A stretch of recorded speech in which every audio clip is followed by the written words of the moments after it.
Broadcasting from the basement of La Penta, this is WICR.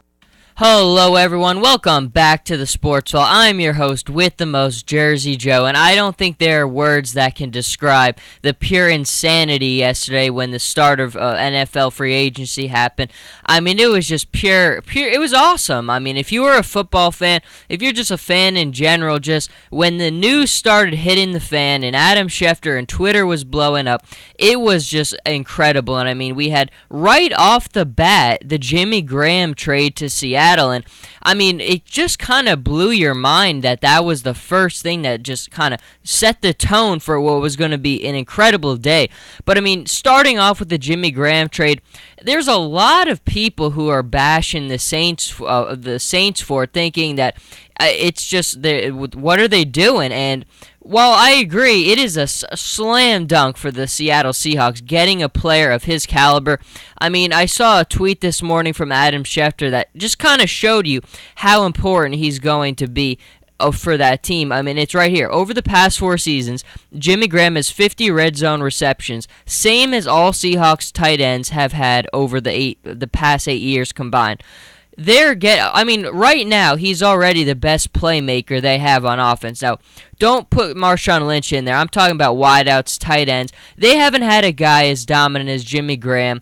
I mean, he's certainly going to be a game-changing type guy because he's a guy who's just incredibly hard to account for. The Seahawks, especially this year, struggled getting big bodies in the red zone. He's going to just be a game-changer for them offensively. Now, Max Unger is a loss. A lot of people I think in the NFL now, it's just we don't put as much emphasis and attention on the offensive line side of things. But Unger was the rock on that Seattle Seahawks offensive line. He only gave up or was responsible for 1 sack last year. Only one. He was the rock, the core of this offensive line. You know why Marshawn Lynch has been so good? I mean, a lot of it is Marshawn Lynch, but a lot of it is also Unger is setting the tone for the rest of the offensive line. He's just so good. And we saw when he was out how big of a detriment that was to the Seahawks. They were not the same offense or the same team, really, when he was not on the field playing. So Unger is a loss. There is no way around it. Unger is a guy who is really going to be hard to replace. But, I mean, you look at it, and yes, when you have a chance to get a player like that, you can't say no. And he is a guy who's going to be a game changer. I mean, it's interesting what Seattle's going to do moving forward when they have to pay Russell Wilson. Because, I mean, you've got a lot of contracts here, and there can't be too much breathing room. But I think for the time being, bringing in Jimmy Graham, it really is just a slam dunk. I mean, it's something they don't have. They didn't have wideouts this year. They didn't have tight ends. They got no production from tight end this year. I mean, they really just had Jermaine Kearse this year, Doug Baldwin. These aren't big-time names, and we saw it in the Super Bowl. Seattle had guys who were working at Foot Locker stepping up for them in the Super Bowl because Browner and Revis completely shut down the only 2 receivers they really had. They just really needed Jimmy Graham, and it's a trade that's really going to be fun to watch next season when he's on the field there. You go on to the next one, Haloti Ngata to the Lions, kind of dwarfed by the other big moves, but still a very solid one for the Detroit Lions. Now, we all kind of knew what were they going to do to replace Ndamukong Suh, a guy who's not easily replaced at all, but I like Ngata a lot. Ngata has been a force for the Baltimore Ravens. I mean, he's a guy who's hard to account for on the football field, and I mean, it just kind of goes to show you in today's NFL that you are replaceable. Unless you are a quarterback and you're like an Andrew Luck type guy or a Tom Brady type guy, you are replaceable. Ndamukong Suh is just another great defensive player who is replaceable. Now, the 4th and 5th round picks, I really don't think that's given up too much for a guy like Ngata who is established. Those picks, you really don't know if you're really even what you're really going to even get out of those. I think Terrell Austin is such a good defensive coach. He showed last year that it was not just one guy, it was a collectively, fundamentally sound,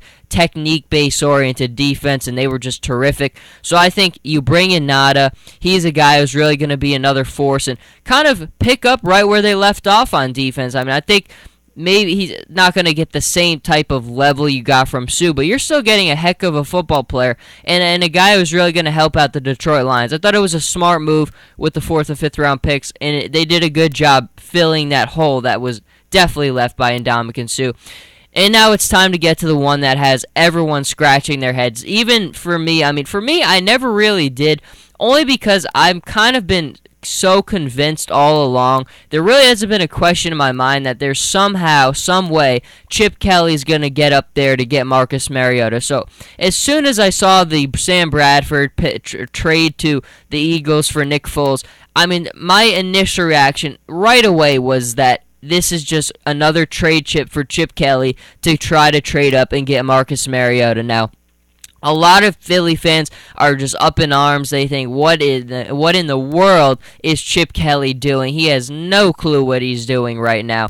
And a lot of the criticism, I don't know if it's warranted, but in this case, it depends what's going to happen. Only because I truly do believe that Sam Bradford is going to be a trade chip. I almost find it unfathomable that he would be the starting quarterback for the Philadelphia Eagles next season. When you look at what Chip Kelly wants to do, we all understand the premise of his offense is high speed, up-tempo. You've got to be very, very fast. Sam Bradford is not very athletic. He's not a very fast type quarterback. It's just not a guy you would ever imagine fitting into Chip's and what Chip wants to do. And Chip lets us know very well what he wants to do. Sam Bradford, not for a second, would fit that. I really, really would never, ever imagine him being the quarterback of the Eagles next season.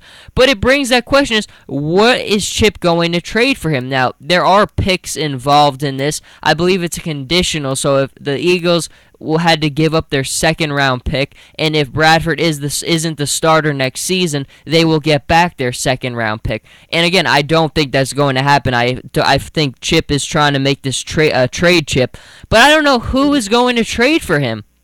We all kind of understand right now the Eagles are in a little bit of a tough spot having to move up to get Marcus Mariota. And we'll get to the Jets in a second, who are going to kind of maybe now be another problem in their way. But I just think right now Eagles fans have a right to be kind of upset without an explanation right now. Now, I'm sure we will be hearing an explanation soon, but I think until you hear an explanation, you do have a reason to be partially upset. But I wouldn't panic too much, because I just feel like this has to be a trade chip for Marcus Mariota, because you just look at it in terms of a fit, and it's not there. Sam Bradford as the Eagles quarterback is not a fit right now. Now, there's a lot of talk this morning about other guys. Chip Kelly's certainly not done making moves, but I just think right now trading Foles was a little bit of a surprise, only because I thought they would try to switch draft positions with the Rams to move up to 10, which would make it a little bit easier possibly to move up in front of the Jets to try to get Marcus Mariota. But right now, it seems like all indications are that Chip he has a plan. I think that's the one thing you've got to see. Clearly, he has a plan for everything, because if he traded away Nick Foles, who was probably the most capable guy of running his offense right now, you clearly see that he has a plan. Sam Bradford, I don't see him fitting into that plan. I think it all involves Marcus Mariota, and it's very interesting to see what it's going to be, because right now there is not a clear way, I think, that you'll see a clear front runner out there who's going to go out there and sign for and try to trade something big for Bradford, just because the guy has been injury prone and he really hasn't shown you a tremendous reason why you should believe he is a franchise superstar quarterback. He's shown good things, but I don't think he's ever made you say just definitively this guy is going to be my franchise quarterback. He's never shown that, and the injury thing has got to worry you a lot as well. So that's a lot of very interesting from that point, and I just think Chip has got to come out and talk, because for a lot of people in Philly, they don't know what the heck is going on right now. Clearly, his plan involves Marcus Mariota, though. I think you can rest assured that all these moves are being made to try in any way to go up there and get Marcus Mariota. And we'll see. He's done a lot of wheeling and dealing, and I don't know what's going to happen, but I can certainly say, like I keep on reiterating, something involves Marcus Mariota. But let's go to the other team who might very well be up there in the Marcus Mariota conversation. The New York Jets. Obviously, if you were a Jets fan around last night, you were just in your glory. You got your guy back. Revis is back. Darrelle Revis, we all kind of understand. And there have been a lot of Pats fans who are a little bit sore about it, saying, well, that's just way too much money. And my thoughts, I mean, I still feel to this day that I don't like giving these types of deals to defensive players. The type that Ndamukong Suh got, I just don't think that a defensive player, one defensive player, impacts the game enough to warrant that type of deal. Quarterbacks are the only position who truly are warranted with that type of deal, only because nobody has an impact on the field like that one player does. But when you look at Darrelle Revis, I don't think there is another defensive player who legitimately can. He really is the only defensive player in the league who can legitimately take away a side of the football. He's going to literally shut down a half of the football field. There's a lot of great cornerbacks. Revis is not at the same level he once was, but when you look at his technique, it's never gone down. It's never wavered. And that's the thing. There's not a better corner in the NFL with better technique to this day than Darrelle Revis. And the Jets, obviously, the deal was a 5-year, $70 million deal with $39 million fully guaranteed. And, I mean, look, the Jets made him the highest paid cornerback in NFL history. And when you look at this deal, I think it's smart, because he gets $33 million in the first 2 years. So $39 million fully guaranteed. He's getting almost all of it up front in the first 2 years. And I do think those first 2 years are going to be his two best years of the contract, probably where he's still playing at his highest level. And that's the smart part about it. Then after the next 3 years, it's much more stable. It's much more easy to kind of handle. So it's smart on the Jets' part. I think you look at Mike Maccagnan, what he's done. He's had a tremendous offseason. I mean, you legitimately make the Jets into a conversation piece. There's a lot of hope for the Jets right now, and I really think they're just that quarterback away from being right there on the playoff conversation door. Now, there's no way. Geno Smith, he's out. Don't even talk about it. He's gone. He cannot. You've got a lot of promise here. It's all there's a question mark right now, and it's at quarterback. It's not Geno Smith. The answer is in the draft, and I think right now, if you are the Jets, you've got to bring in Mariota. If you've got the 6th pick, which you do right now, and unless the Eagles are going to move up there and take him ahead of you, I think you've got to take him, because that's the piece. None of this matters unless you get a quarterback. Darrelle Revis coming back doesn't matter. Brandon Marshall, bringing him in and probably having the best offensive core you've had in years doesn't matter unless you have a quarterback. And Geno Smith is not it. You cannot put him on the field next season as the Jets starter. The fan base is just up. It's a fun time to be a Jets fan. You've got Darrelle Revis back. The problem you've had on defense the last 2-3 seasons has been your play in the secondary has been atrocious, almost unwatchable at points. But now you bring back Darrelle Revis. He basically makes you 90% better already just from his presence alone, and the fact that he's going to shut down half the field and make the other field have so much more digestible to maintain. So that alone is going to improve half of your battle. And then the other half is quarterback. And if you do get Marcus Mariota, you are bringing him in with pieces to work with. Brandon Marshall, Eric Decker, Jason Morrow. You've got pieces for him to work with, which is the biggest thing that you want for a rookie quarterback. You got to give him help. You've got to surround him with talent. And the Jets have done a good job of that. They're setting up their quarterback for success, making his life easier. Right now, all that stands between the Jets and the playoffs is having a quarterback, and I just think if you get to that 6th pick, now Mariota might not be there. The Eagles, it seems like from all things we're watching, they're doing everything in their power to move up there to take him. But that's going to be very difficult to do, and at 6, it seems like the Jets legitimately will have a chance to take him. If he is there, I think you have to take him. You absolutely have to. That is the one piece you are missing. You can't bring in just a quarterback who's just going to be a transition guy, one of the lower names out there, just a game managing quarterback. You need a guy who's going to be the face. You've got a lot of momentum right now. You've made all the right moves in the offseason. I think the Jets are in great position right now, great shape with Revis. And right now, their next step, and the only step they should be worried about, is Marcus Mariota. Now, but I like bringing back Revis a lot. I was kind of hoping he went back to the Jets because, I mean, look, it's kind of fun to see guys come back to their positions, to their homes. And he's a guy who's chased the money. The Jets gave him the money, and I have no problem with it. I mean, I think it's a smart contract. A lot of people blasted it, but when you look at it in the grand scheme of things, like I said before, it's $39 million fully guaranteed, and he gets $33 million in the first 2 years. That is the smart move because you're going to get his best 2 years out of the first two, and you're going to be paying him most of his money up front. So you're basically paying the majority of that money for his prime years, which is the smart move, and then it's much more manageable. And so I give Maccagnan, again, you got to give him credit. He's made more good moves in these first couple months than Idzik has made his entire tenure there. So Maccagnan is a guy you got to give a lot of credit to. And now it's all going to come down to what does he do in the draft. It's all going to come down to quarterback, though. Nothing matters in this league unless you have one, and that's the only thing that should matter to the Jets right now.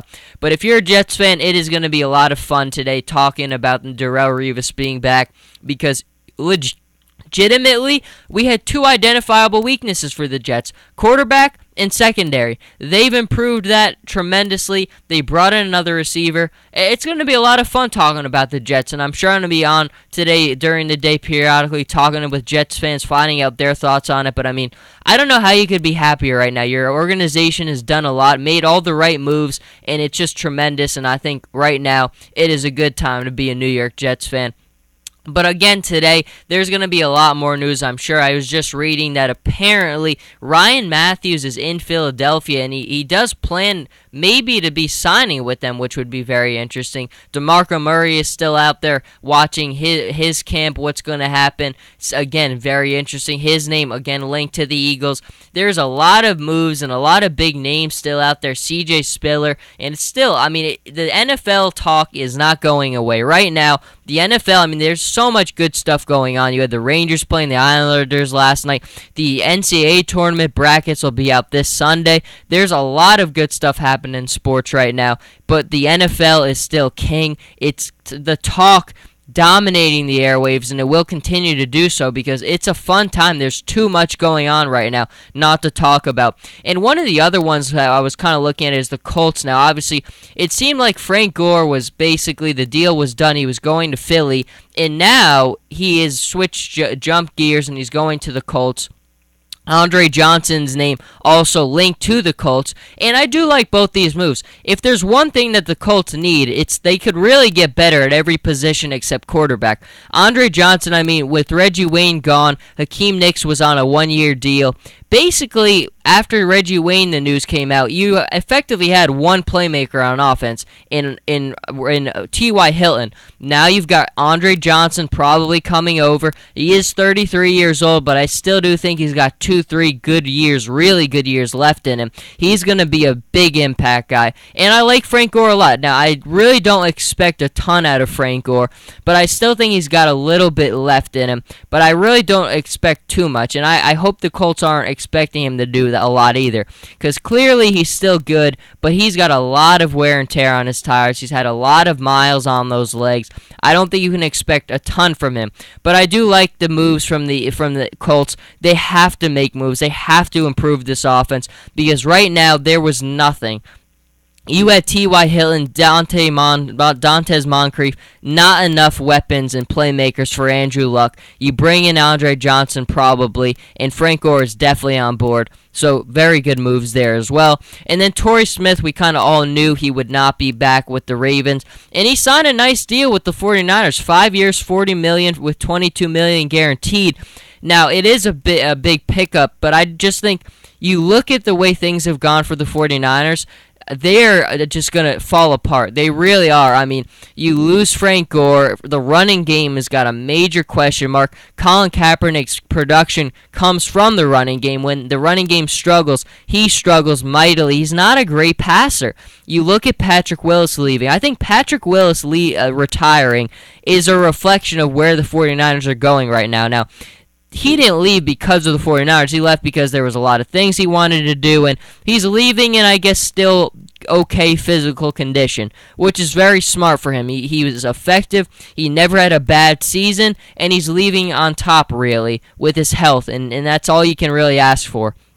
But from the 49ers standpoint, that window for the championship is closed. They're not a Super Bowl team. They're not going to be a Super Bowl team for a while. This roster, they've lost so many important pieces. It's just that window. They had that window with Harbaugh. When Harbaugh left, now Patrick Willis is gone. Frank Gore is gone. Colin Kaepernick is all that's there. I mean, Torrey Smith is a nice piece, but I legitimately don't see this team competing. That Super Bowl window is definitely effectively shut. 49ers fans, not going to be a fun time. Not going to be a fun season coming up. But that is really the main news, the main points that I wanted to hit on. There are some smaller ones which I will get to when there's more time. But this morning I just really wanted to come in and talk about these bigger moves because it dominated everything yesterday. Darrelle Revis, Jimmy Graham, and then the Nick Foles, Sam Bradford were the top mega three ones that everybody was up in arms about. And it was so much fun thinking about coming in, what I wanted to say about them. I just kept thinking about it all night, and I was very glad we were able to just get that out of the way. There will be more shows, though, today during the day. I'm sure we're going to have more news. I've got Adam Schefter's Twitter account taped to my thigh, and I'm going to be checking it every second during the day. But it is a lot of fun. There's just too much good stuff happening. And just never forget, folks, like I keep saying, the NFL is king, and you can just see it by watching everything that's going on. It's dominating still, and with free agency, we saw it the other day. But that is going to do it for this segment. Stick with us throughout the day for more news, and everyone, you have a good one.